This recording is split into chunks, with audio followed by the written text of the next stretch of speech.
Oh my gosh. Well, first of all, we definitely align in that sentiment. And actually, a lot of the people that I work with, they come to me because they're like, I don't want to just market for the viral views and like the vanity metrics, or even to get stuck in the hamster wheel of marketing, where you're just like posting to post and you're just like checking off the box, like, oh, it's Wednesday, I posted today.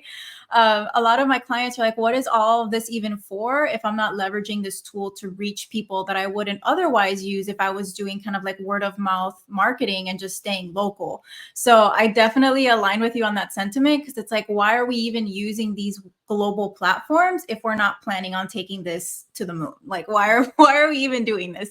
So I love that you mentioned that, because I definitely vibe with you there. How I started this, I needed it myself. I needed this work myself. I am a first generation Cuban American. So if anybody else is first gen, let me know in the comments.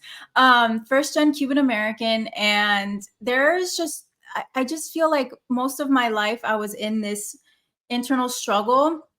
And for a long time, I felt like I was alone in this. But the more that I talk about it, the more that people raise their hand and say, I felt that too. So if anybody relates to this, I always kind of saw myself doing something big, or being part of something big, creating something, starting a business, like being part of something big.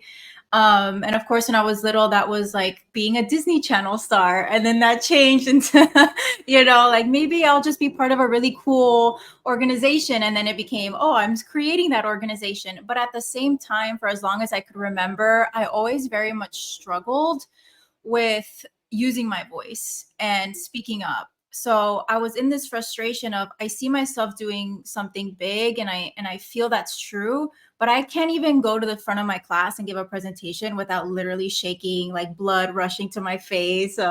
I just couldn't understand how those two worlds could exist. And for a long time, it made me feel like that just wasn't going to be possible. Maybe I always kind of got in the way of myself.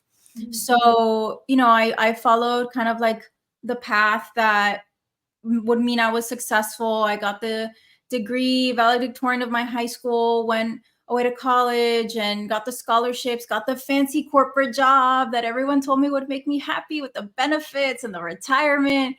And I was miserable, absolutely miserable. And I could feel myself. It sounds dramatic, but the girls that know, it literally feels like you're dying, because you're just spending this time doing something and in a space where you're not meant to be, you're not doing what you're really put on this earth to do. And yeah, the pay comes in and that's great, but it just didn't mean anything. So February 14th of 2019, I left my job. I resigned. It was my last day. And then, as we all know, a month later, the world shut down.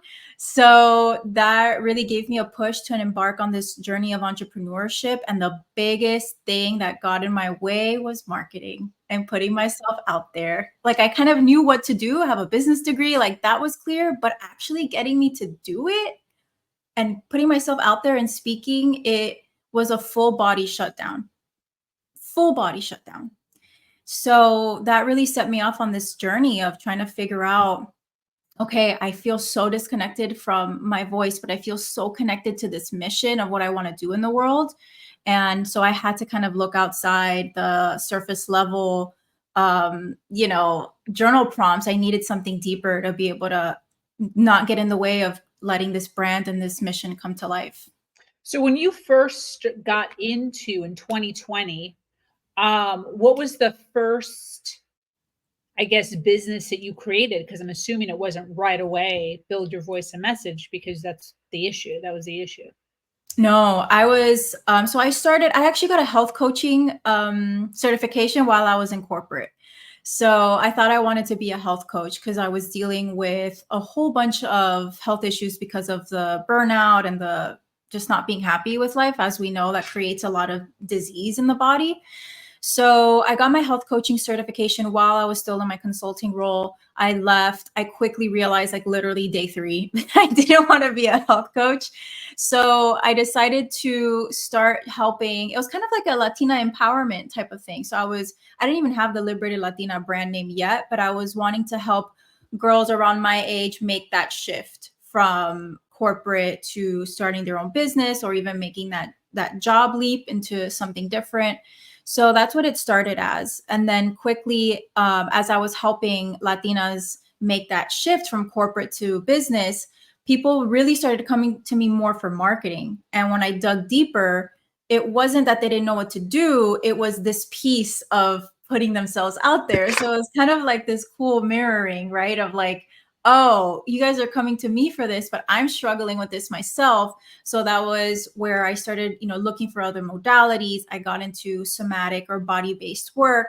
And then vocal activation technique became kind of like me piecing the most effective elements that really helped me over the past 2.5 years of doing this work into this practice that, man, has just completely changed my life. And it's created such beautiful shifts in my clients as well.